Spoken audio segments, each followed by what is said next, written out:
नमस्कार फ्रेंड्स, कैसे हैं आप सब। आई होप आप सब ठीक होंगे। आज का टॉपिक है हमारा मुस्लिम और मुजरिम में क्या अंतर है। आइए जानते हैं इस वीडियो में कानूनी शब्दों को। कई ऐसे शब्द हैं जो न्यायालय में, कोर्ट में और पुलिस विभाग में लाया जाता है, जिसको समझना आम आदमी के लिए बहुत ही कठिन हो जाता है। उसका कारण मैं बता दूं आपको।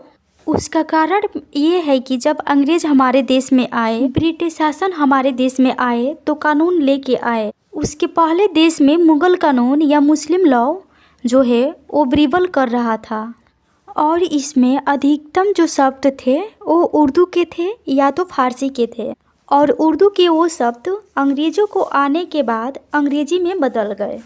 तो हमें वो शब्द उर्दू में मिलते हैं या तो फारसी में मिलते हैं, लेकिन हिंदी में उसका मतलब समझना बहुत कठिन हो जाता है, क्योंकि आज के डेट में फारसी तो चल ही नहीं रहा है और उर्दू के शब्द भी बहुत कम लोग समझ पाते हैं।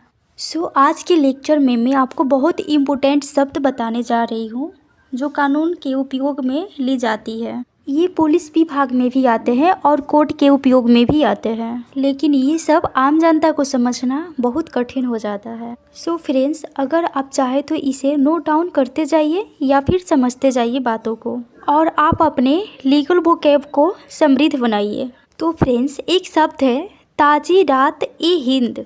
बहुत जगह आप लोग सुने भी होंगे। अधिकांश ये शब्द हमें फिल्मों में सुनने को मिलती है। ताजीरात-ए-हिंद ये है भारत की दंड संहिता, जिसे आप इंग्लिश में इंडियन पैनल कोड के नाम से जानते हैं। और भी एक शब्द है जो कि इसमें आता है, वो है दफ़ा। फिल्मों में आप लोगों ने सुना होगा। ताजीरात-ए-हिंद दफ़ा 302 के तहत इसे फांसी दी जा रही है। ये दफ़ा बोलते हैं धारा को इंग्लिश में बोलते हैं सेक्शन को लोग बोलते हैं ना कि कौन सी दफ़ा में ये व्यक्ति अंदर बंधा हुआ है। सेक्शन या दफ़ा या धारा कुछ भी बोल सकते हैं। अब आती है जब्ता फौजदारी। जब्ता फौजदारी है जो ये क्रिमिनल प्रोसीजर को कहते हैं। जैसे हमारे पास दंड प्रक्रिया संहिता 1973 में थी, उसे हम जब्ता फौजदारी कहेंगे। फौजदारी का मतलब होता है डांडिक। जैसे कि आपको पता होगा कि दो तरह के मामले होते हैं, डांडिक मामले और सिविल मामले। तो डांडिक मामले को उर्दू में फौजदारी मामला कहा जाता है, जबकि इंग्लिश में इसे क्रिमिनल केस कहते हैं और हिंदी में इसे डांडिक मामले कहते हैं। फिर एक शब्द सुनने में आता है कैद खाना। कैद खाना के लिए कारागार, बंदी गृह जैसा शब्द है, जिसे इंग्लिश में प्रिजन कहा जाता है। नेक्स्ट, फिर एक शब्द आता है तफ्तीश। क्या मामले की तफ्तीश पूरी हो गई है, ऐसा सुना होगा आपने। ये तफ्तीश या हकीकात जो शब्द है, इसको इंग्लिश में इन्वेस्टिगेशन और इसे हिंदी में अनसीजड कहते हैं। तो जो सबूत जुटाने की प्रक्रिया होती है जो पुलिस विभाग करती है, इसे ही तफ्तीश या तहकीकात कहा जाता है। फिर एक शब्द आता है इस्तिगासा। इस्तिगासा के लिए दावा यानी कंप्लेन यानी परिवाद, कंप्लेन शब्द को उपयोग में लाया जाता है। अगर आप किसी चीज़ को परिवाद करते हैं, शिकायत करते हैं, तो कहा जाता है कि आपने इस्तिगासा पेश किया है। और उस कंप्लेन में आप किसी चीज़ का दावा भी कर सकते हैं, तो आपको इस्तिगासा समझना चाहिए। और फिर एक शब्द आता है काला या कतिलाना हमला था।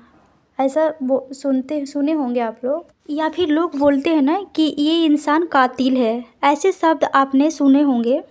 काला का इंग्लिश शब्द है मर्डर, और कतिलाना हमला इसका मतलब है रिजल्ट में take the life of the person.